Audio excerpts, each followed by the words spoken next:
안녕하세요. 저는 성남에서 푸드뱅크를 운영하고 있고 현재 한국에서 푸드뱅크 1호를 하고 있는 조혜정 소장입니다. 반갑습니다. 푸드뱅크는 잉여된 음식물, 그러니까 유통기간이 임박한 음식물들을 모아서 어려움에 처해 있는 분들, 또 어려운 곳에 있는 사회복지 단체들에게 제공함으로 인해서 버려지는 음식물도 살리고 또 그것을 먹음으로 인해서 생명도 살리는 그런 중요한 일을 하고 있습니다. 제가 시작하게 된 것은 1997년 IMF 때 이 경제적으로, 사회적으로 정말 어려운 그 시기에 시작하게 되었고요. 성남 음식 나눔 은행이라는 이름으로 설립을 해서 물건들, 그렇게 유통기간이 임박한 음식물들을 모아서 이 성남 지역에 어려운 분들을 돕게 되었는데요. 그 시작하게 된 이유는 그 당시 제가 91년도쯤에 성남의 그 빈곤 아동들을 위한 공부방을 운영하고 있었어요. 공업단지 부근에 맞벌이 부부의 자녀들인 빈곤 아동들을 대상으로 공부방을 운영하던 중에 또 정신지체, 자폐 이런 아이들이 또 공부방에 많이 들어옴으로 인해서 별도로 장애 어린이집도 운영하고 있었습니다. 근데 이제 이렇게 아이들 교육을 하다 보니까 누군가 이게 필요하지 않겠냐 해서 우리밀 라면을 한 트럭을 기부를 하셨습니다. 근데 이제 저희가 이 한 트럭이나 되는 라면을 우리 아이들한테 다 먹이기엔 너무 많기도 하고 또 성남에 이것을 필요로 하는 곳이 있지 않겠느냐라는 생각으로 성남의 사회복지단체들을 제가 쭉 좀 찾아다녀 봤습니다. 그래서 장애인 시설, 또 노인 시설, 또 노숙인들 이렇게 쭉 다녀보니까 굉장히 많은 곳이 먹을 것이 부족해서 어려워하는 그런 실정을 보았습니다. 그래서 그 라면을 그분들한테 전달을 하면서 이렇게 음식물이 필요한 곳이 많은데 이런 음식물들을 모아서 이분들을 좀 드리면 어떨까 하는 생각을 하면서 그쪽에 관심을 갖게 되고 그것이 결국 성남 음식 나눔 은행 설립으로 이어지게 되었습니다.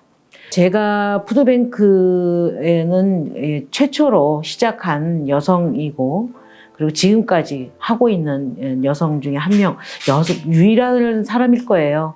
왜냐하면 푸드뱅크 사업은 이 음식물이나 식품들이 남는 것을 유통기간이 임박한 것 또 뭐 여러 가지 이유로 사용이 안 되는 것을 받아서 어려운 분들을 나눠주는데 이거 자체가 물건을 나르고 소분하고 뭐 배송하고 이런 일들이 체력을 필요로 하는 일이어서 사실 여성들은 쉽지 않습니다만 그러면 과연 체력적으로 어려운 이 부분을 어떻게 해소해 가면서 이 일을 해나갈 것인가 이게 이제 지난 30년간 저의 화두이고 또 아직 다 이렇게 풀어내지 못한 숙제이긴 하지만 이거는 어쨌든 누군가는 해야 되는데 그중에 여성들이 이 부분을 꼭 하면 참 좋겠다라는 생각을 하고 있습니다. 현재 저희가 성남에서 97년도부터 이렇게 지금까지 푸드뱅크를 운영하면서 이제 제가 좀 제일 처음에 어려웠던 점은 아무래도 공간이 없어서 좀 어려웠습니다. 왜냐하면 이 산업사회가 발달하면서 그 물건을 많이 만들어내는데 그 물건이 수요에 맞춰서 만들어내기보다는 일단 공급부터 하고 그 다음에 수요자를 찾고 그러다 보면 반드시 남게 돼 있습니다. 이 남는 물건들을 그동안은 버렸는데 이 폐기하는 과정도 어렵지만 폐기 비용도 나오고 그래서 그 폐기에 따른 그 비용을 이제 해소하기 위해서 저희 같은 푸드뱅크들한테 이제 그거를 기부를 하는데 그래서 기업체에서 물건을 받다 보면 이 기부받은 물건을 어딘가는 또 보관을 해야 되는 보관 창고가 있어야 됩니다. 그래서 제가 이 공간이 참 부족해서 이걸 어떻게 해야 되나 고민하던 중에 마침 제가 일하던 성남 지역에는 공공시설물들이 제법 있었습니다. 그 당시에 이 성남시에서 하고 있던 사업 중에 뭐가 있냐면 짜투리 시유지를 찾아서 거기다 무조건 다목적 복지회관을 짓는 거예요. 그래서 97년, 8년 그 당시에 성남시 관내에 다목적 복지회관이 35개소나 됐습니다. 그래서 그것을 무상으로 위탁을 받아서 그래서 그 성남동, 지금 현재 모란시장 옆에 있는 그곳에 다목적 복지회관을 2000년 1월 1일부터 위탁을 받아서 현재까지 지금 사용을 하고 있고요. 그래서 이제 공간은 이제 그렇게 확보를 했는데, 그 다음에 이 모든 사업의 중심은 사람이 하는 거여서 이제 인력이 또 문제가 됐습니다. 이 누가 할 거냐? 처음에는 제가 그냥 조그만 7인승 차를 끌고 다니면서 물건을 받아서 자원봉사자들하고 나르고 또 저희 교사들이 또 돕고 학부모들이 돕고 이렇게 했지만, 시간이 지나면서 이 물건의 양도 많아지고 또 전문적인 손길이 필요하고 또 이거에 고유한 이 일을 맡아서 수행을 할 직원도 필요하고, 그래서 이 직원들을 어떻게 할 거냐 이런 고민을 하던 중에 이제 또 역시 마찬가지로 이제 공공인력들, 공공근로라든가 또 뭐 그 당시에 하여튼 이렇게 사회적 일자리라든가 이런 공공 쪽의 그 인력을 찾아내서 그래서 또 그 인력을 활용하는 그렇게 일을 해왔습니다. 근데 이제 그것도 다들 이제 십시일반으로 이렇게 하고 열심히들 하긴 하지만 뭐가 이제 좀 아쉬우냐면 아무래도 정직원의 책임감 이런 게 좀 부족했습니다. 그래서 이거 누군가는 이게 자원봉사자들의 그 애정과 열정과 노력과 이런 건 다 좋은데 영속성이 떨어지는 거예요. 하다가 이제 자기 또 일이 겹쳐지면 이분들이 하다가 말고 가면 또 다른 사람이 오면 자원봉사자한테 일을 주는 것 자체가 또 일인 경우가 많아서 어쨌든 이거를 담당할 고유 영역을 담당할 직원이 필요하지 않겠나 이런 고민을 하던 중에 마침 또 그 경기도 그 도의원 한 분이 저하고 우연히 만나게 되었습니다. 그래서 그 도의원 분이 저한테 그런 푸드뱅크를 좋은 일을 하신다는데 이 도의원으로서 제가 무엇을 도와드릴까요? 하고 물어보시길래 제가 또 마침 그분한테 그런 제안을 했습니다. 그러면 경기도 조례를 하나 만들어 주십시오. 이 식품 관련, 이 기부식품 관련 경기도 조례를 하나 만들어 주십시오.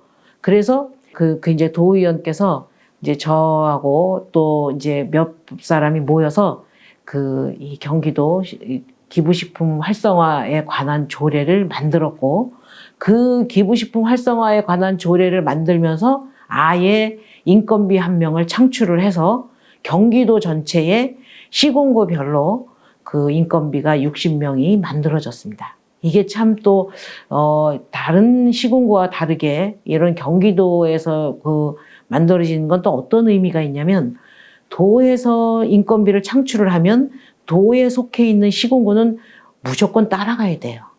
그래서 도에서 한 명의 인건비를 정해버리면 시도 이거를 할 수밖에 없습니다. 도가 상위 기관이기 때문에. 그렇게 해서 갠신히 정직원 한 명을 만들었습니다. 그래서 조례도 만들었고, 그 다음에 이제 그 조례에 따른 전문 인력도 한 명 만들어서 그 푸드 코디네이터라는 이름으로 한 명의 정직원이 생겼습니다. 또 이제 그렇게 하다 보니까 이 코디네이터 한 명이 이거를 또 어쨌든 그분은 월급을 받는 분이니까 이 책임을 갖고 일을 하는데 혼자 일한다는 거는 또 쉽지 않습니다. 또 이제 제가 대표로 같이 둘이 머리를 맞대고 일을 하지만 저는 여자고 또 코디네이터는 이제 탑차 운전도 하고, 저도 마찬가지로 냉동 탑차 1톤을 운전합니다.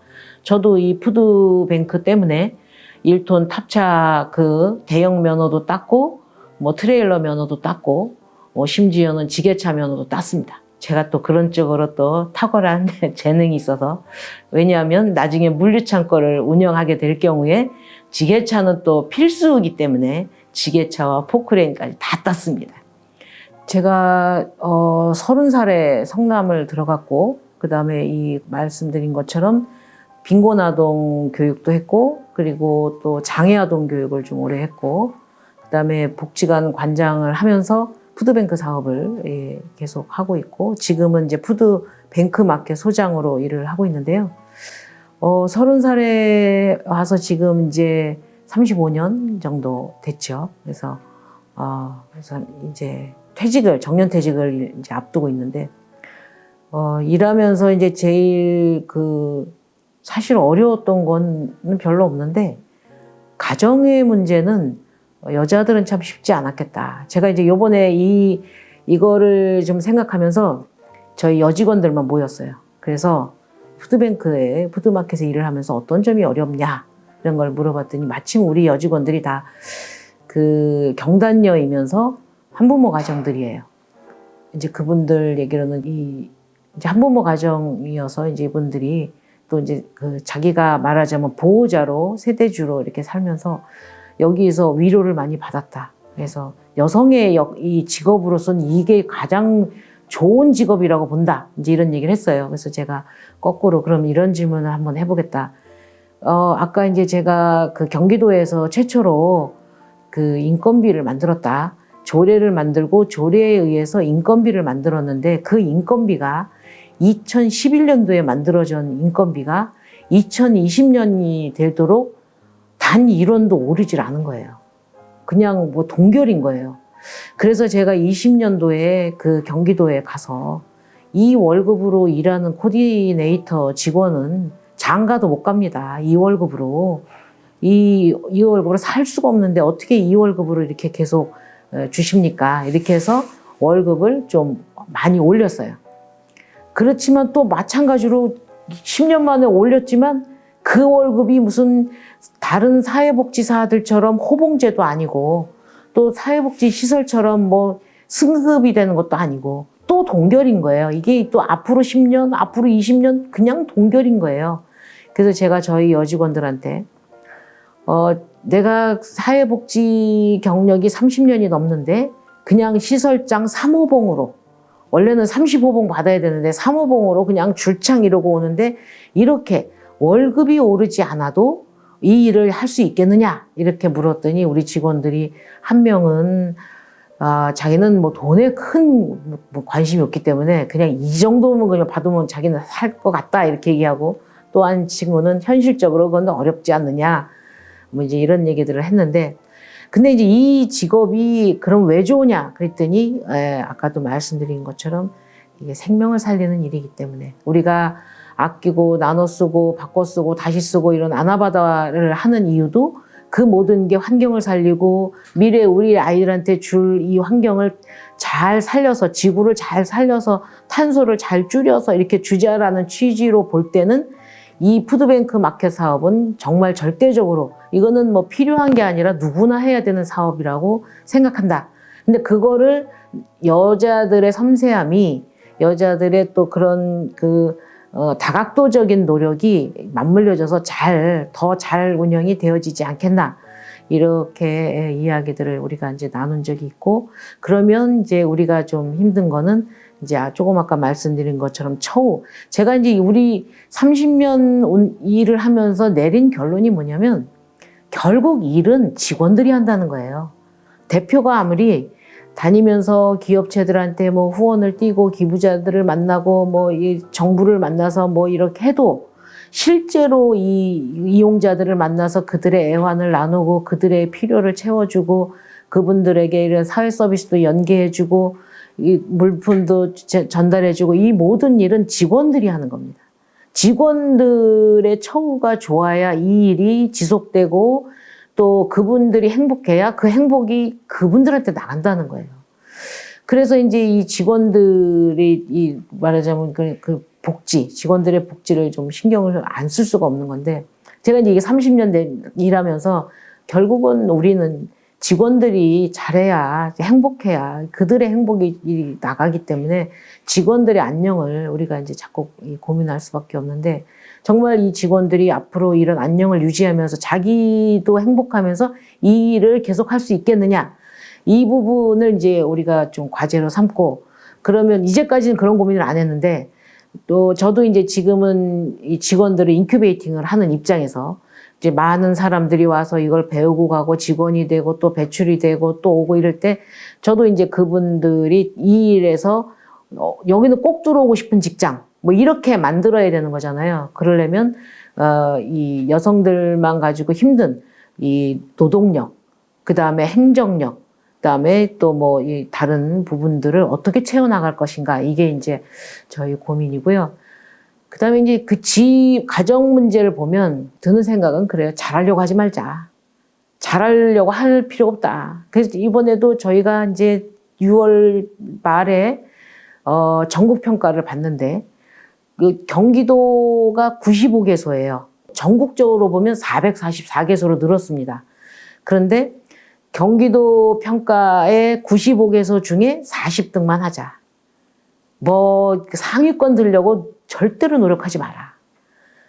상위 그거 노력할 필요 없이 중간보다 조금 나면 되는 거지 더 잘하려고 하지 말자.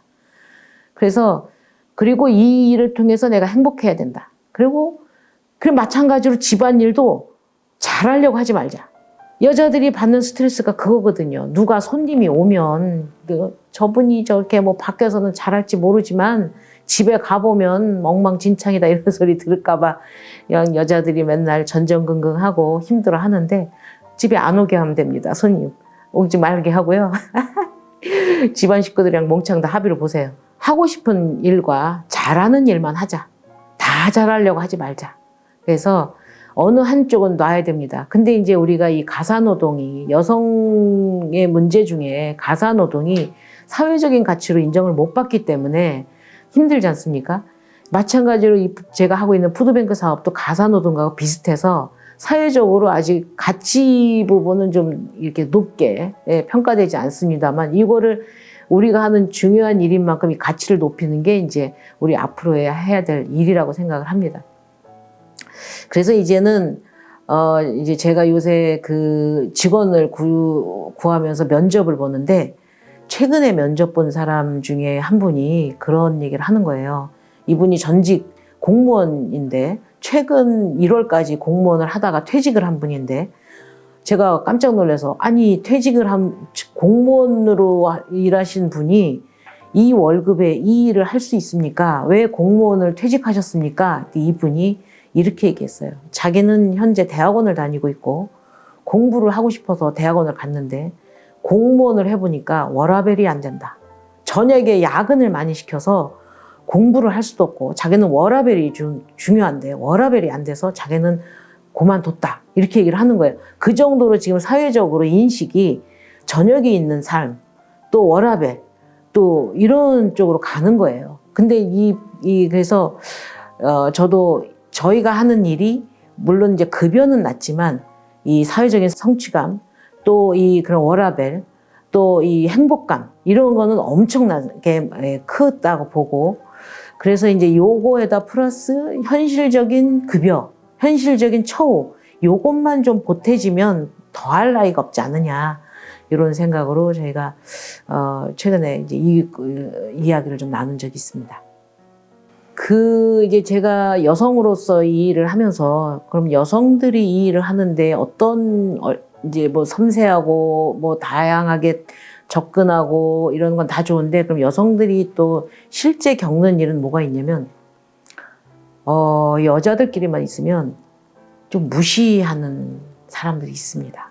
그래서 아주 난폭한 이용자들 또 이제 하여튼 뭐 이렇게 막 인상 쓰고 오면 그러면 이제 뭐 더 주지 않을까 이렇게 해서 오면서부터 이제 호통을 치고 막 소장 나오라 그래 뭐 사장 나오라 그래 그럼 제가 나가서 제가 소장인데요 그러면 너 말고 대표 제가 대표인데요 그러면 그리고 이제 또 실제로 어떤 분 같은 경우에는 이제 물건을 좀 더 많이 받기 위해서 또 이제 더 많은 요구를 하는데 그 눈에서 막 살기가 뚝뚝뚝뚝 떨어지기도 합니다.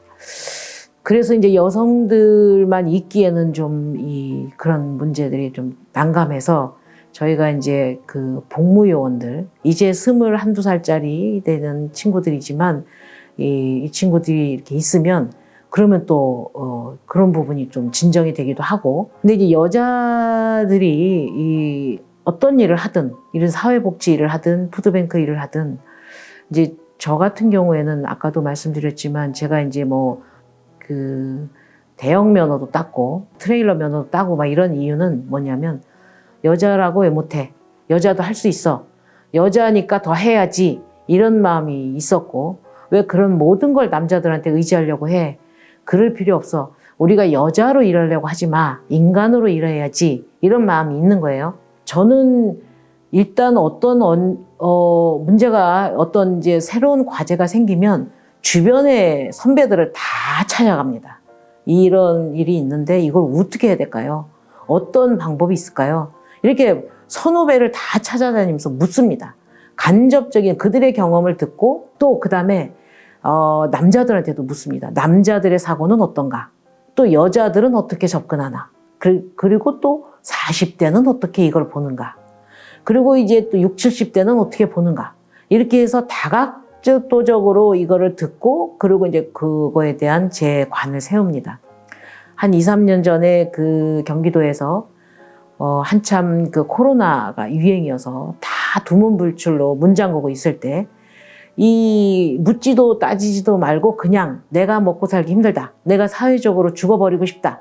이런 사람들한테 물건을 주는 그런 그냥 드림을 해보겠냐라는 제안을 받았어요. 그래서 제가 묻지도 따지지도 않고 하겠다 그랬어요. 인건비도 주고 물건도 주는 텐데 하겠냐? 그래서 하겠다. 그랬더니 그 다음번에 다시 전화가 와서 물건은 주는데 인건비는 없습니다. 그래서 그래도 하겠다. 그랬습니다. 그랬더니 또 이번에는 물건도 못 줄 것 같습니다. 그래도 하겠습니다. 왜냐? 우리가 받은 물건으로 해도 되고 어쨌든 이 사회적으로 이 병리 현상이 짙어가는데 이 살려가는 일을 우리가 해야지. 그래서 이제 제가 이 일을 어떻게 할 것인가라고 또 주변에 또 온갖 사람들 죄다 전화로 만나서 물었습니다. 이 그냥 드림을 할 건데 이걸 어떻게 해야 되느냐. 그래서 이제 일단은 저희가 받아오는 물건을 이렇게 작은 꾸러미를 만들어서 그래서 거기다가 빵과 음료수와 뭐 이렇게 한 끼 정도 분량을 만들어서 그래서 그거를 이제 배분하기 시작했습니다. 처음에는 매일 줬어요. 그랬더니 하루에 그 한 300분씩 줄을 막 서요.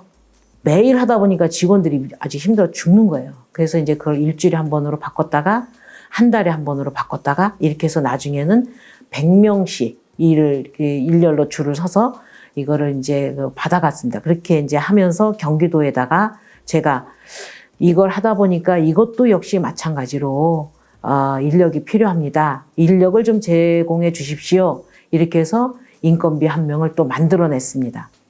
그리고 이제 성남시에다도 이게 무슨 한두 명의 노력으로 되는 게 아니어서 좀 그 성남시가 소위 사회복지 도시인데 푸드뱅크에 전담 인력이 없다는 거는 전국적으로 이건 창피한 일이니까 이거 인건비 1명 주십시오. 이렇게 해서 인건비 1명을 창출해서 현재는 저 혼자 97년도에 시작했던 일이 지금은 이제 정직원 4명, 그 다음에 인턴 사원, 그 다음에 복무요원 해서 8.5명, 그러니까 완전 9명은 아니고 시간으로 따지면 8.5명 정도가 하고 있는데 제가 이 직원들한테 항상 말합니다. 이쁜 옷 입고 오지 마라.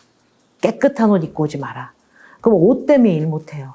그래서 편한 옷, 작업복 이렇게 입고 와라. 이렇게 해서 다 같이 우리는 이 장갑 끼고 그러고서 일을 해나가는데 특히 여성들이 저는 아주 요즘 여성분들이 굉장히 똑똑하고 적극적이고 다 좋은데 그거 하나만 여성으로 일하려고 하지 않았으면 좋겠다. 인간으로 일했으면 좋겠다. 푸드뱅크도 뿐만 아니라 사회복지 모든 전반의 일들을 인간으로 열정을 가지고 일하는 그보다 아름다운 모습이 없다라는 생각이 듭니다. 이렇게 해서 이 어려운 상황에 모든 여성들이 각각 한 분야에서 1호가 되시기를 바랍니다. 여성 1호 화이팅!